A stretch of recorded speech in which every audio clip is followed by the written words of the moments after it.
तो कल के वीडियो में हमने डिस्कस किया था, यानी कि पिछले वीडियो में क्वेश्चन नंबर 10 तक का, और उसके आगे के क्वेश्चन को आज हम डिस्कस करने वाले हैं। तो चलिए देखते हैं अगला क्वेश्चन क्या है। अगले क्वेश्चन में आपसे पूछा जा रहा है कि सूची 1 को सूची 2 से मिलान करना है और सूचियों में दिए गए कोड से सही उत्तर का पहचान करना है आपको। तो सबसे पहले सूची 1 में देख लेते हैं कौन कौन से स्थल दिए गए हैं या फिर कौन कौन सी चीज़ें दी गई हैं। सबसे पहले हड़प्पा है, मतलब डिफरेंट साइट दी गई हैं और उनके खोजकर्ता का नाम आपको बताना है। हड़प्पा, हस्तिनापुर, तक्षशिला और कौशाम्बी के आगे मिसमैच करके इनके खोज करने वाले पुरातत्वविदों के नाम लिखे गए हैं और उनको आपको सही मिलान करना है। तो यहाँ पे अगर आंसर देखेंगे तो इसका क्या हो जाएगा, अगर इसके आंसर पे जाएं तो आपको देखने को मिल जाएगा कूट बना के आपको आंसर देना था, लेकिन यहाँ पे आप देख सकते हैं आंसर में हो जाएगा। सबसे पहले हड़प्पा की खोज की थी दयाराम साहनी ने 1923 से 1924 के मध्य में। फिर अगली साइड जो है आपकी हस्तिनापुर की खोज की थी वीवी लाल ने 1950 से 1952 के मध्य में। फिर अगला जो है तक्षशिला की खोज आपका जॉन मार्शल ने किया था 1913 से 1934 के बीच में। और फिर कौशाम्बी जो है उसकी खोज की थी NG मजूमदार ने 1936 से 37 के बीच में। तो ये था आपका क्वेश्चन नंबर 11। अब अगला क्वेश्चन देखेंगे। क्वेश्चन नंबर 12 में आपसे पूछा जा रहा है कि भारत में चांदी की उपलब्धता के प्राचीनतम साक्ष्य कहाँ से मिलते हैं। तो ऑप्शन ज़रा देख लेंगे। ऑप्शन है सबसे पहले हड़प्पा, दूसरा है पश्चिमी भारत की ताम्र पाषाण संस्कृति से, तीसरा है वैदिक संहिताओं से और चौथा है चांदी के आहत सिक्कों से। तो आपको बताना है कि चांदी के प्राचीनतम साक्ष्य कहाँ से मिलते हैं। तो इसका जो उत्तर होने वाला है वो ऑप्शन नंबर ए होने वाला है। इसकी अगर हम एक्सप्लेनेशन देखेंगे तो कहा जा रहा है कि हड़प्पा वासियों को चांदी की जानकारी थी, ठीक ना। मोहनजोदड़ो और हड़प्पा के निवासियों के मध्य इसके विधिवत प्रयोग के साक्ष्य मिलते हैं। ये लोग राजस्थान की जावर और अजमेर खानों से चांदी प्राप्त करते रहे होंगे। यानी कि अगर जब भी आपसे पूछा जाए कि भारत में चांदी की उपलब्धता के प्राचीनतम प्रमाण जो मिले हैं वो हमारे कहाँ से मिले हैं, हड़प्पा संस्कृति से मिले हैं। और हड़प्पा संस्कृति का जो विस्तार है वो राजस्थान में भी है। तो राजस्थान की जावर और अजमेर की 2 खदानें हैं जहाँ से चांदी के मिलने के प्राचीनतम प्रमाण मिले हैं, ठीक है। अब क्वेश्चन नंबर अगला देखते हैं। क्वेश्चन नंबर 13 में आपसे पूछा जा रहा है। क्वेश्चन नंबर 13 कह रहा है कि आपको बताना है हड़प्पा में मिट्टी के बर्तनों पर सामान्य किस रंग का प्रयोग हुआ है, ठीक ना। मतलब हड़प्पा के जो बर्तन पाए गए हैं, हड़प्पा सभ्यता में मिट्टी के जो बर्तन पाए गए हैं उन पे किस रंग का प्रयोग किया गया है। ऑप्शन ए है लाल, ऑप्शन बी है नीला हरा, ऑप्शन सी है पांडु, ऑप्शन डी है नीला।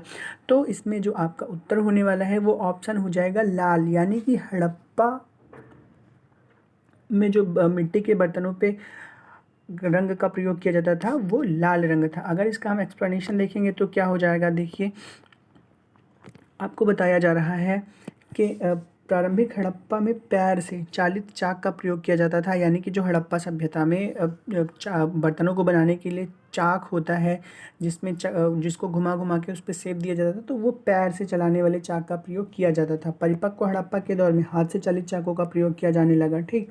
फिर के डिजाइन के आधार पर बर्तनों को 2 श्रेणियों में विभाजित किया गया था। बर्तन पहला था बिना डिजाइन वाले बर्तन और दूसरा था चित्रित मृदभांड, यानी कि एक सादे बर्तन होते थे जिसमें कोई भी डिजाइन नहीं बनी होती थी, और दूसरा एक मृदभांड यानी कि होते थे जिसपे चित्र बने होते थे। मृदभांडों को बनाने वाले मिट्टी में रेत का मिश्रण किया जाता था, जिनको पकाने पर यह हल्के भूरे लाल रंग का रूप ग्रहण कर लेते थे। इन्हीं मृदभांडों के ऊपरी हिस्से में लाल रंग की पुताई कर दी जाती थी तथा निचले हिस्से में काले रंग से विभिन्न प्रकार की चित्रकारियाँ की जाती थी। यानी कि हमको जो हड़प्पा सभ्यता से मिट्टी के मृदभांड प्राप्त हुए हैं, पहला तो एक सिंपल सा रहता था, उसमें किसी भी प्रकार की कोई डिजाइन नहीं होती थी, और दूसरा जो होता था मिट्टी में रेत मिले होने के कारण उसका जो रंग हो जाता था वो कैसा हो जाता था, लाल हो जाता था। तो वही बताया जा रहा है कि जो मिट्टी के बर्तन होते थे उनके ऊपरी परत जो था लाल और हल्का भूरा मिट्टी बालू मिले हुए मिलाए जाने के कारण ग्रहण कर लेता था, और जो निचला हिस्सा रहता था जिसको बेस कहा जाए, बेस जिस पे वो बटन टिका होता था उसको हल्के काले रंग से चित्रित कर दिया जाता था। तो ये रहा आपका क्वेश्चन नंबर 13। अब क्वेश्चन नंबर अगला देखें। क्वेश्चन नंबर 14 में हमसे पूछा जा रहा है कि मूर्ति पूजा का आरंभ कब से माना जाता है। क्या है क्वेश्चन में आपसे पूछा जा रहा है कि मूर्ति पूजा का आरंभ कब से माना जाता है। और अगर हम इसके ऑप्शन देखें तो ऑप्शन नंबर ए में आपसे कहा जा रहा है मूर्ति पूजा पूर्व आर्य से प्रारंभ हुई, या फिर उत्तर वैदिक काल से, या फिर मौर्य काल से, या कुषाण काल से। तो इसका जो एग्जैक्ट आंसर होने वाला है वो आंसर आपका हो जाएगा आंसर नंबर ए, यानी कि पहला वाला ऑप्शन जो है वो आपका करेक्ट आंसर होने वाला है।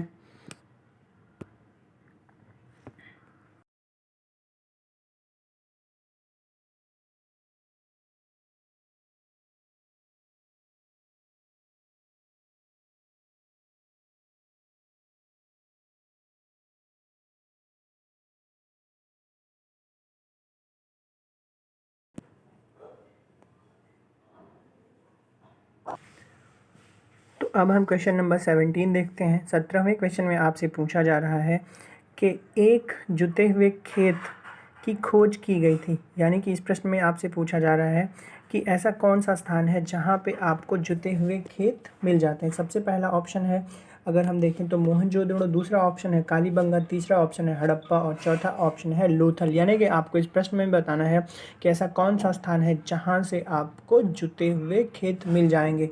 तो इसका जो एग्जैक्ट आंसर होने वाला है आंसर नंबर बी, यानी कि लोथल से आपको जुते हुए खेत देखने को मिल जाते हैं। मैंने आपको ऊपर वाले क्वेश्चन में इस बात का एक्सप्लेनेशन दे दिया था। अब देखते हैं ठीक ना।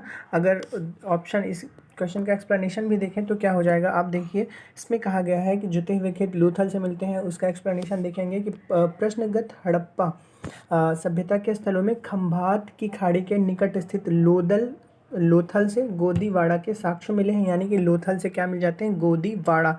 ठीक है, फिर उसके बाद राजस्थान के हनुमानगढ़ जिले से घग्गर नदी के किनारे स्थित कालीबंगा से जुते हुए खेत के भी साक्ष्य मिल जाते हैं। जुते खेत के साक्ष्य कहाँ मिलते हैं, हनुमानगढ़ राजस्थान के घग्गर नदी में के किनारे एक स्थान है जिसका नाम है कालीबंगा, वहाँ से आपको जुते हुए खेतों के साक्ष्य मिल जाते हैं। और गुजरात के धौलीवीरा से आपको क्या देखने को मिल जाते हैं, बड़े आकार के चिन्हों वाला एक शिलालेख। कहाँ से मिलेगा, गुजरात के धौलीवीरा से। और फतेहाबाद जिले के हरियाणा जिले के फतेहाबाद से आपको पकी मिट्टी के बर्तन भी देखने को मिल जाते हैं। तो ये रहा आपका क्वेश्चन नंबर 17। अब क्वेश्चन नंबर 18 पे देखते हैं। तो क्वेश्चन नंबर 18 भी आपका मिलाने वाला है, यानी कि मेल सुमेल करने हैं इसमें। तो अगर प्रश्न देखें तो प्रश्न में आपको पूछा जा रहा है, यानी कि आपको 4 साइट दे दी गई हैं और 4 साइटों से मिलने वाले डिफरेंट जो अवशेष हैं उनके बारे में, या फिर जो चीज़ें वहाँ से प्राप्त हुई हैं उनको आपको मर्ज करना है। तो स्थान कौन कौन से हैं, हड़प्पा है, लोथल है, कालीबंगा और मोहनजोदड़ो।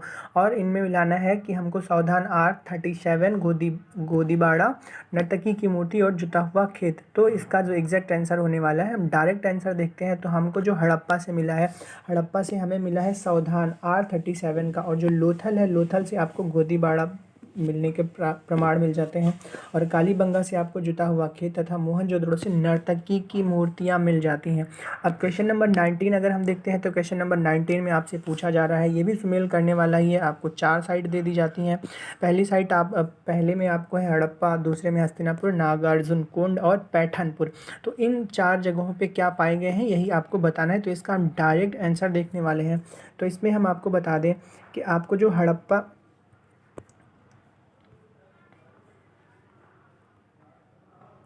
अर्जुन कोंड,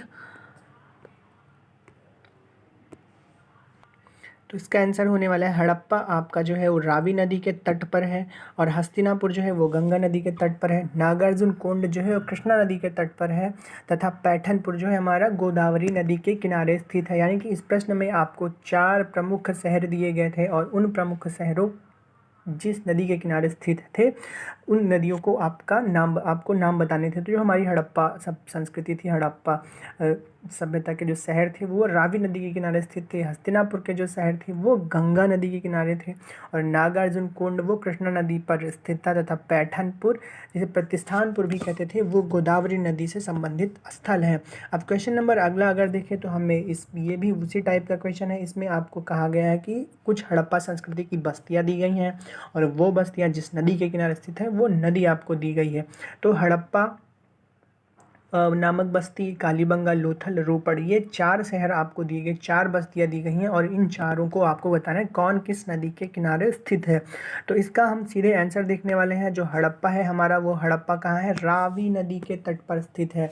और कालीबंगा घग्गर नदी के तट पर स्थित है। लोथल जो है हमारा वो भोगवा नदी के किनारे स्थित है। और रोपड़ जो है वो सतलज नदी के किनारे है। तो अगला प्रश्न देखते हैं हम। अगले प्रश्न में आपसे पूछा जा रहा है कि हड़प्पा जो सभ्यता थी वो किस नदी के किनारे स्थित है, या हड़प्पा जो स्थल है वो कौन सी नदी के किनारे स्थित है। तो इसका प्रश्न होने वाला है सी। हमने ऊपर भी देखा, यानी कि हड़प्पा सभ्यता या फिर हड़प्पा शहर बस्ती जो है वो कहाँ पर स्थित है? वो स्थित है रावी नदी के तट पर। अब अगर हम अगला क्वेश्चन देखते हैं, अगला क्वेश्चन बोले तो हमको क्वेश्चन नंबर 22 में क्या पूछा जा रहा है? क्वेश्चन नंबर 22 में आपसे कहा जा रहा है कि आपको बताना है सैंधव सभ्यता का महान स्नानागार कहाँ से प्राप्त हुआ है। तो सैंधव सभ्यता का महान स्नानागार बताने के लिए आपको 4 ऑप्शन दिए जाएंगे। ऑप्शन नंबर ए में कहा गया है कि Mohenjodaro, option B Harappa, option C Lothal और ऑप्शन डी कालीबंगा से। तो इसका जो एग्जैक्ट आंसर होने वाला है वो है मोहनजोदड़ो, यानी कि सैंधव सभ्यता में जो महान स्नानागार प्राप्त हुए हैं वो प्राप्त हुए हैं मोहनजोदड़ो से। जब हम इसका आंसर देखेंगे, एक्सप्लेनेशन देखेंगे तो क्या हो जाएगा, ध्यान दीजिए। कहा जा रहा है कि सैंधव सभ्यता के महान स्नानागार के साक्ष्य जो मिलते हैं आपको मोहनजोदड़ो से प्राप्त हो जाते हैं। इसकी लंबाई कितनी है? इसकी लंबाई जो है 55 मीटर है, ठीक है ना। कितना है? इसकी लंबाई 55 मीटर है और चौड़ाई कितना है? पूरब से पश्चिम की ओर 33 मीटर है, ठीक है ना। यानी कि जो महान स्नानागार आपको मिलता है वो मोहनजोदड़ो से प्राप्त होता है। ये जो इसकी लंबाई है, लंबाई कितना है? अब उत्तर से दक्षिण की ओर 55 मीटर और चौड़ाई इसकी क्या है? पूरब से पश्चिम की ओर 33 मीटर, यानी कि 33 मीटर। अब अगला क्वेश्चन अगर देखें, अगला क्वेश्चन है हमारा 23rd नंबर का क्वेश्चन। इसमें आपसे पूछा जा रहा है कि विशाल स्नानागार किस पुरातत्व स्थल से प्राप्त हुआ है। तो इसका आंसर होने वाला है सी। मैंने अभी आपको बताया कि जो विशाल स्नानागार प्राप्त हुए हैं वो प्राप्त हुए हैं मोहनजोदड़ो से। अब क्वेश्चन नंबर 24 अगर हम देखें तो इस क्वेश्चन में आपसे पूछा जा रहा है कि आपको बताना है सिंधु सभ्यता के बारे में निम्न में से कौन सा कथन असत्य है, यानी कि कौन सा ऐसा कथन है जो सिंधु सभ्यता के बारे में गलत बताता है। तो अगर पहला ऑप्शन देखें तो सिंधु सभ्यता में बताया जा रहा है कि नगरों में नालियों की सुदृढ़ व्यवस्था थी, ये हो गया option number A. Option number B कहा जा रहा है कि इस व्यापार और वाणिज्य की उन्नत दशा में था, यानी कि जो सैंधव सभ्यता का व्यापार था वो उन्नत दशा में था। मातृ देवी की उपासना की जाती थी, लोग लोहे से परिचित थे। तो इसमें ऊपर के तीनों ऑप्शन थे। मैंने आपको पिछले क्वेश्चन में डिस्कस करके बताया था कि जो सैंधव सभ्यता के लोग थे उन्हें लोहे का ज्ञान नहीं था, वो लोहे का प्रयोग नहीं करते थे। लोहे का ज्ञान जो हुआ सैंधव सभ्यता के बाद एक आर्य संस्कृति आई थी, वहाँ पे हमें ज्ञान प्राप्त होता है। हमें पता चलता है कि आर्य लोग जो थे सर्वप्रथम उन्होंने ही लौह का इस्तेमाल शुरू किया और फिर उससे शस्त्र विद्या में भी वो लोग निपुण थे, जो कि सिंधु सभ्यता में देखने को नहीं मिलती है। अब अगर इसका हम एक्सप्लेनेशन देख लें तो एक्सप्लेनेशन में आपको मिल जाएगा। इसमें कहा जा रहा है सैंधव सभ्यता कांस्य युगीन सभ्यता थी तथा यहाँ के लोग लोहे से परिचित नहीं थे, ठीक ना। यहाँ के लोग लोहे से परिचित नहीं थे, जबकि सैंधव नगरों में नालियाँ सुदृढ़ और व्यापार उन्नत थे। मातृ देवी की उपासना की जाती थी तथा जिससे ये हमें पता चल जाता है कि ऊपर के तीनों ऑप्शन जो है वो सही है। और जो लास्ट वाला ऑप्शन है कि सैंधव सभ्यता में लोहे का ज्ञान था, वो ऑप्शन हमारा गलत हो जाने वाला है। अब हम देखेंगे क्वेश्चन नंबर 25। क्वेश्चन नंबर 25 में आपसे पूछा जा रहा है कि सिंधु घाटी सभ्यता जानी जाती थी किस वजह से। ऑप्शन नंबर ए है कि वह अपने नगर नियोजन के लिए, मोहनजोदड़ो और हड़प्पा के लिए, अपने कृषि संबंधी कार्यों के लिए और अपने उद्योगों के लिए। तो इसमें जो ऊपर के 3 ऑप्शन है, 2 ऑप्शन है अपने नगरों के लिए, सभी कर सकते हैं। मोहनजोदड़ो अपने जालनुमा संरचना में बने मकानों के लिए प्रसिद्ध था और मोहनजोदड़ो और हड़प्पा के लिए भी सिंधु घाटी सभ्यता जानी जाती है। और अगर हम क्वेश्चन ऑप्शन नंबर क्या देखें, ऑप्शन नंबर 3 देखें तो यहाँ पे उन्नत कृषि भी की जाती थी और ये अपने उद्योगों के लिए भी जाना जाता था। तो इसका जो ऑप्शन नंबर होने वाला है आंसर डी हो जाएगा, यानी कि उपरोक्त चारों कथन जो है हमारे इसमें सही होने वाले हैं। अगर हम इसका एक्सप्लेनेशन देखें तो एक्सप्लेनेशन में आपको पता चल जाएगा इसमें क्या बताया जा रहा है। कह रहे हैं कि सिंधु घाटी सभ्यता प्रमुख अपने नगरों के लिए तो जानी ही जाती थी, इसके अलावा कहा जा रहा है कि इस पूरा स्थल में सर्वप्रथम ज्ञात होने के कारण हड़प्पा सभ्यता के नाम से जाना जाता है। कालीबंगा में, ठीक ना, जो हमारी हड़प्पा सभ्यता की एक साइट थी कालीबंगा, वहाँ से कृषि के साक्ष्य भी आपको मिल जाते हैं। लोथल से उद्योग संबंधी साक्ष्य प्राप्त होते हैं। अतः इन आधारों पर हम कह सकते हैं कि उपर्युक्त चारों कथन जो है हमारे वो सत्य होने वाले हैं। क्वेश्चन नंबर नेक्स्ट देखते हैं। आपसे पूछा जा रहा है कि निम्नलिखित में से आपको बताना है, निम्नांकित में से किसका सुमेल नहीं है, यानी कि कौन सी ऐसी साइट है जो गलत जगह पे प्रदर्शित कर दी गई है। पहला पूछा जा रहा है आपसे, कहा जा रहा है आलमगीर जो है वो आपका उत्तर प्रदेश में है, तो ये एकदम सही गलत है। पहले आप सुन लीजिए, फिर ऑप्शन पे डिस्कस आंसर करते हैं हम। इसमें कहा जा रहा है लोथल जो है वो गुजरात में है, कालीबंगा जो है वो हरियाणा में है और रोपड़ जो है आपका पंजाब में, यानी कि आलमगीर जो है, आलमगीर ये हमारी एकदम उत्तरतम सीमा मानी जाती है सिंधु सभ्यता की, जो कि आलमगीर उत्तर प्रदेश मेरठ में है। फिर लोथल जो हमारा है, लोथल गुजरात में है, ये भी सही है। कालीबंगा जो है हमारा, ये सही नहीं है क्योंकि कालीबंगा है राजस्थान में और क्वेश्चन में आपसे कहा जा रहा है कालीबंगा है हरियाणा में। और रोपड़ जो है वो भी सही है, रोपड़ पंजाब में है, यानी कि आपके 4 ए बी और डी ऑप्शन सही है। गलत जो है आपका वो कालीबंगा है, इस वजह से कालीबंगा राजस्थान में है, गुजरात में नहीं है। तो इसका एक्सप्लेनेशन अगर हम देखें तो इसमें आपको बताया जा रहा है कि कालीबंगा राजस्थान के हनुमानगढ़ जिले में स्थित है। कहाँ है? हनुमानगढ़ जिले में स्थित है कालीबंगा, ना कि हरियाणा में स्थित है। इसकी खोज कब हुई थी? 1951 में अमलानंद घोष ने की थी। अतः उपर्युक्त तीनों विकल्प सुमेल हैं और हमारा यही वाला विकल्प सी गलत हो जाएगा। अब क्वेश्चन नंबर 27 देखते हैं। क्वेश्चन नंबर 27 में आपसे पूछा जा रहा है कि निम्न में से सिंधु सभ्यता से निम्न संबंधित कौन से केंद्र उत्तर प्रदेश में स्थित है, ठीक है ना। यानी कि आपसे कहा जा रहा है कि उत्तर प्रदेश में जो जो साइट है आपको उनमें से इन सभी चारों में से बताना है। तो कालीबंगा कहाँ है, मैंने आपको बताया, आप डिस्कस भी करूँगा, पहले चारों साइट देख लीजिए कौन कौन सी है। कालीबंगा, लोथल, आलमगीर और हुलास। तो आपको ये बताना है कि इन चारों साइट्स में से कौन सी साइट जो है हमारी उत्तर प्रदेश में है। तो अब हम आंसर से क्रॉस कर देंगे। कालीबंगा जो है, कालीबंगा हमारा कहाँ था? अभी हमने देखा हनुमानगढ़ जिला राजस्थान में था, तो ये हमारा कतई नहीं होने वाला है। लोथल जो है, लोथल भी नहीं होगा क्योंकि लोथल कहाँ पे हमारा? गुजरात में है। फिर उसके बाद में अब बची है हमारी केवल और केवल 2 साइट। पहली बचती है आलमगीर, तो मैंने बताया आलमगीर हमारा उत्तर प्रदेश में, और हुलास जो है ये भी हमारा उत्तर प्रदेश में ही है। तो इसका जो सही आंसर होने वाला ऑप्शन 3 और 4, इसका आंसर सही हो जाएगा।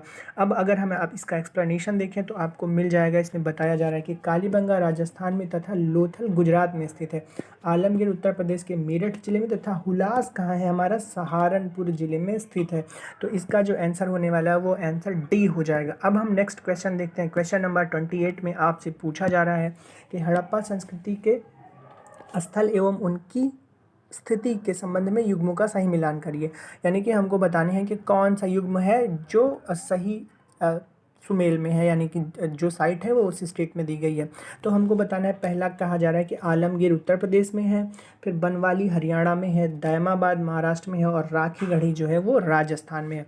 तो ये 4 ऑप्शन हो गए। तो इसका जो एग्जैक्ट आंसर होने वाला है आलमगीर उत्तर प्रदेश में ही है, हमने अभी से पहले कई बार देखा। बनवाली हरियाणा में है, दैमाबाद महाराष्ट्र में है, और जो लास्ट ऑप्शन है राखीगढ़ी, ये हमारा राजस्थान में नहीं है। जो राखीगढ़ी साइट है हमारी वो कहाँ है? राखीगढ़ी है हरियाणा में। अगर इसका हम ऑप्शन देखें यानी कि एक्सप्लेनेशन देखें तो क्या हो जाएगा? बताया जा रहा है आपसे कि राखीगढ़ी हरियाणा के हिसार जिले में घग्घर नदी पर स्थित है। इस स्थल की खोज 1969 में सूरज भान ने की थी। अतः अन्य चारों युग्म जो है हमारे सुमेल है, यानी कि अन्य तीनों युग्म सुमेल है, यानी कि सही है। अब क्वेश्चन नंबर 24 ये हो गया हमारा। क्वेश्चन नंबर 25 हम देख लेते हैं। क्वेश्चन नंबर ये कौन सा था? क्वेश्चन नंबर ये हमारा था क्वेश्चन 28, हाँ 28 के बाद हम क्वेश्चन नंबर 29 पे अगर आ जाए तो आपसे पूछा जा रहा है क्वेश्चन नंबर 29 में, कह रहे हैं कि सूची 1 को सूची 2 से सुमेल करिए, यानी कि सुमेल करने वाले प्रश्न ही हैं। आपको 4 साइट दी गई हैं और उन साइट की लोकेशन आपको बतानी है। तो सबसे पहले हमारा मांडा है, दैमाबाद है, कालीबंगा, राखीगढ़ी, इन चारों साइट को आपको बताना है कौन सी साइट कहाँ पे है। तो इसमें हम सीधे आंसर पे आ जाते हैं। आंसर देख लेते हैं क्या हो जाएगा। जो हमारा है मांडा, ठीक है ना, मांडा कहाँ है, हमारी मांडा तहसील है जम्मू कश्मीर की, तो मांडा हमारे जम्मू कश्मीर में, दैमाबाद हमारा महाराष्ट्र में है और कालीबंगा राजस्थान में है, राखीगढ़ी हमारा कहाँ है, हरियाणा में है। ठीक ना, तो फिर से एक बार ध्यान दीजिएगा, मांडा कहाँ है, जम्मू कश्मीर में, दैमाबाद है आपका महाराष्ट्र में, कालीबंगा है आपका राजस्थान में और राखीगढ़ी है हरियाणा में। ये आपकी सिंधु सभ्यता की साइट हैं और इन साइट के वर्तमान समय में कौन ज़िले में है, कौन से राज्य में है, यही हमको पूछा गया और हमने आपको डिस्कस कर दिया है। क्वेश्चन नंबर 30 देखते हैं। आपसे पूछा जा रहा है, कह रहे हैं क्वेश्चन नंबर 30 में कि हड़प्पा संस्कृति के निम्नलिखित स्थलों में से कौन सिंध में अवस्थित है। ठीक है ना, यानी कि हमको ये बताना है कि हड़प्पा संस्कृति के ये निम्न कुछ स्थल दिए गए हैं और इन स्थलों में हमें ये बताना है कि कौन से स्थल हमारे सिंध में स्थित है। तो ऑप्शन नंबर ए में हमसे कहा जा रहा है कि जो सिंध में अवस्थित है वो कौन सा है। ऑप्शन नंबर ए में कहा जा रहा है कि Harappa, option number B Mohenjodaro, option number C Chanhudaro और कोटड़ा। ठीक है ना, इन चारों में से हमको ये बताना है कि कौन सा स्थल जो है हमारा वो सिंध में अवस्थित है। तो ऑप्शन नंबर आपका बी इसमें एग्जैक्ट आंसर होगा, यानी कि चन्हूदड़ो और सुरकोटड़ा जो है हमारा वो कहाँ स्थित है, सिंध में स्थित है। अगर हम इसका एक्सप्लेनेशन देखेंगे तो पंजाब यानी कि पाकिस्तान का, पंजाब पाकिस्तान का एक प्रांत है जहाँ जिसका नाम है पंजाब। ठीक है ना, पंजाब केवल हमारे भारत में ही नहीं है बल्कि पाकिस्तान में भी एक पंजाब है। तो कहा जा रहा है कि पाकिस्तान के पंजाब में मोहनजोदड़ो तथा चन्हूदड़ो दोनों सिंध प्रांत में तथा सुतकोटड़ा हमारा कहाँ स्थित है, गुजरात में स्थित है। ठीक है ना, तो सिंध प्रांत में कौन कौन सा हो जाएगा हमारे इसमें बताया जा रहा है कि सिंध प्रांत में मोहनजोदड़ो तथा चन्हूदड़ो दोनों सिंध प्रांत में है। ठीक है ना, मोहनजोदड़ो और चन्हूदड़ो कहाँ है, सिंध प्रांत में है। और सुतकोटड़ा क्या बताया जा रहा है, मोहनजोदड़ो तथा चन्हूदड़ो दोनों कहाँ हैं, गुजरात में, यानी कि सिंध में। ऑप्शन नंबर 2 और 3 हमारे एग्जैक्ट आंसर होने वाले हैं। क्वेश्चन नंबर 31 में अगर हम जाएं तो क्वेश्चन नंबर 31 में आपसे पूछा जा रहा है, आपको बताना है कि चन्हूदड़ो के उत्खनन का निर्देश किया था, यानी कि चन्हूदड़ो को उत्खनित करने के लिए किसने आदेश दिया था। ऑप्शन नंबर में ए है आपका J.H. मैके ने, ऑप्शन बी है सर जॉन मैकफर्सन ने, option number C I.E.M. Wheeler ने और option number D R.L. Stein ने। तो ऑप्शन इसका जो सही होने वाला है, आपको चन्हूदड़ो का उत्खनन करने का निर्देश दिया था J.H. मैके ने। ठीक ना, अगर हम इसका एक्सप्लेनेशन देखेंगे तो इसमें आपसे कहा जा रहा है कि मोहनजोदड़ो से लगभग 130 किलोमीटर दक्षिण पूर्व दिशा में स्थित चन्हूदड़ो की खोज सर्वप्रथम 1931 में A.G. मजूमदार ने की थी तथा 1935 में यहाँ मैके ने उत्खनन करवाया था। ठीक है ना, तो इसकी जो सर्वप्रथम खोज हुई थी किसने की थी, 1931 में A.G. मजूमदार ने की थी। फिर उसके बाद इसका उत्खनन किसने करवाया, मैके ने करवाया। ठीक है ना, क्वेश्चन में आप H.J. मैके कहा गया है, यानी कि मोहनजोदड़ो से मतलब मोहनजोदड़ो से 130 किलोमीटर दूर जो है हमारा चन्हूदड़ो है और चन्हूदड़ो की जो खोज की थी वो 1931 में A.G. मजूमदार ने की थी और उसको उत्खनन करवाया किसने, J.H. मैके ने। अब क्वेश्चन नंबर 32 पे आ जाते हैं। क्वेश्चन नंबर 32 में आपसे पूछा जा रहा है कि सिंधु घाटी सभ्यता का कौन सा स्थान अब पाकिस्तान में है। ठीक है ना, सिंधु घाटी सभ्यता का कौन सा स्थान अभी वर्तमान समय में पाकिस्तान में है। तो हम ऑप्शन देखेंगे कालीबंगा, हड़प्पा, लोथल और आलमगीरपुर। तो आप देखिए कालीबंगा, लोथल और आलमगीरपुर। आलमगीरपुर आपका उत्तर प्रदेश में है, लोथल गुजरात में है और कालीबंगा जो है आपका, कालीबंगा है राजस्थान के हनुमानगढ़ जिले में। तो केवल और केवल एक साइड बची है हड़प्पा, तो हड़प्पा आपके कहाँ हो जाएगी, पाकिस्तान में।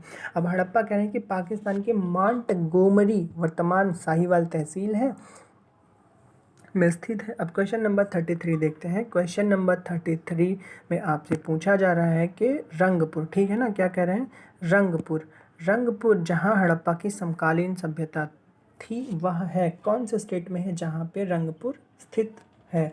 तो वर्तमान ऐसी कौन सी जगह है? पंजाब में है, या फिर पूर्वी उत्तर प्रदेश में है, सौराष्ट्र में है, या राजस्थान में? यानी कि रंगपुर जहाँ हड़प्पा समकालीन संस्कृति थी, जहाँ रंगपुर रंगपुर जैसे हड़प्पा हमारी एक संस्कृति हुआ करती थी, इसी के समकालीन एक और संस्कृति थी जिसका नाम था रंगपुर। तो वही पूछ रहे हैं रंगपुर कौन सी जगह पे था?